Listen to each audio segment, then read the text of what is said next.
Hi everyone, I'm Rockin from CookingMexicanRecipes.com, and today I'm going to show you how to make some homemade chocolate pudding from scratch. Now this is so easy to do, and it's way better than what you can buy at the store, you know, those little boxes of cook and serve pudding that you can get. This has no preservatives, no additives, no artificial colors, no BHT, none of that stuff. Just good, simple food. So I encourage you to start off our new year by maybe reading those labels and knowing what you're putting in your body. So in a minute we'll be right back and I'll go over those ingredients with you.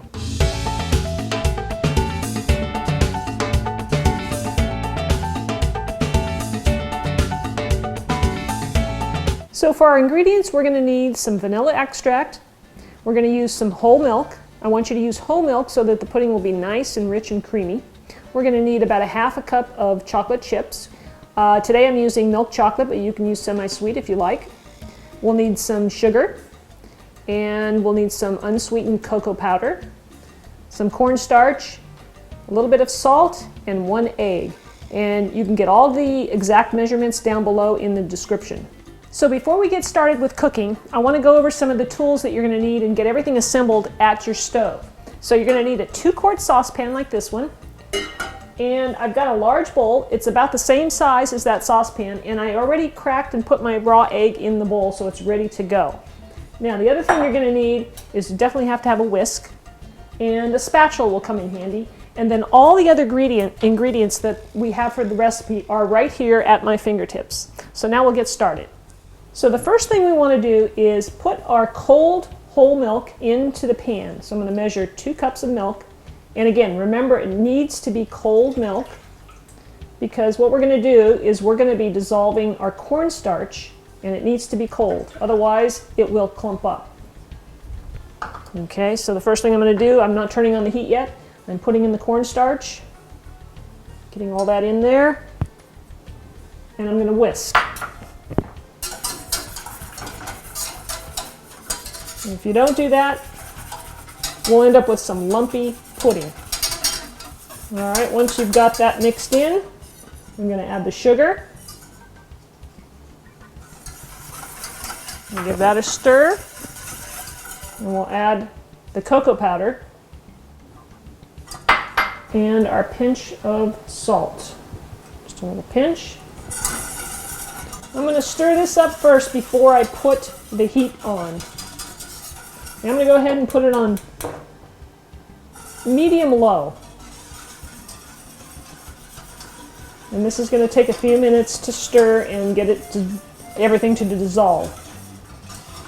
Alright, so now you can see that everything is starting to dissolve, and I'm just going to lift it up a little bit and scrape the edges so that I can get some of that chocolate on the edges to dissolve into the pudding. Now, you probably can tell that it hasn't thickened up yet, but it will get there.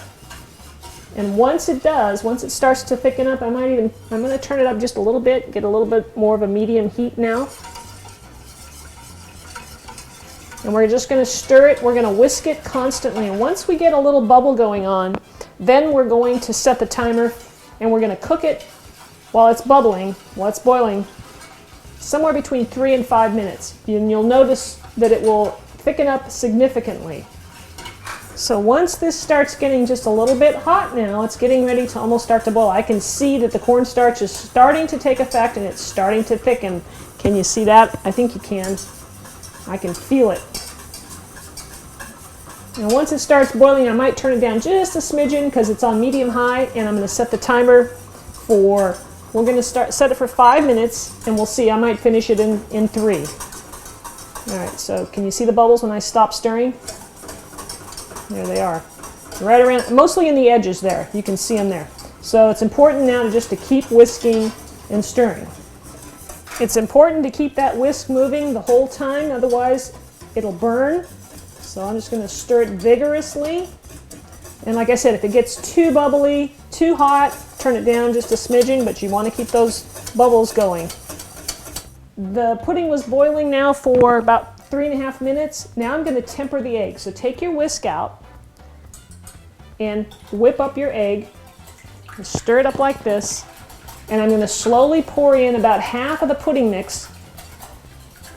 And I'm going to do it slowly so that it doesn't scramble the eggs. We want to bring that temperature of the eggs up very gradual. So I'm just going to put a little bit in at a time.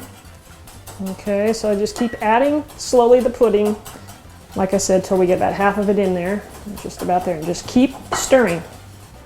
Now what I'm going to do is I'm going to put this mixture back into the pudding, keep whisking, and then I'm going to put it back on the stove and cook it for another minute, minute and a half.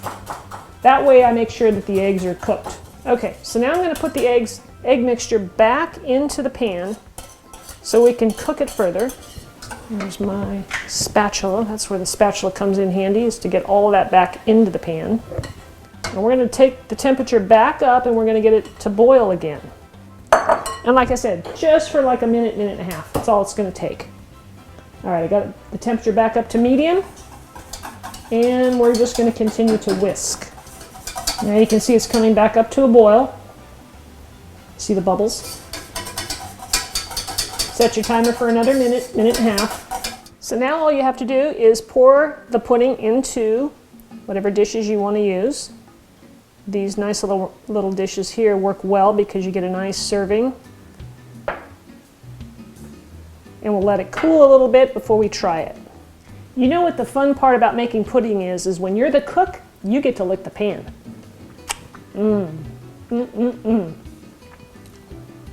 It is so good already. I can't wait to top it off with some whipping cream. Be right back.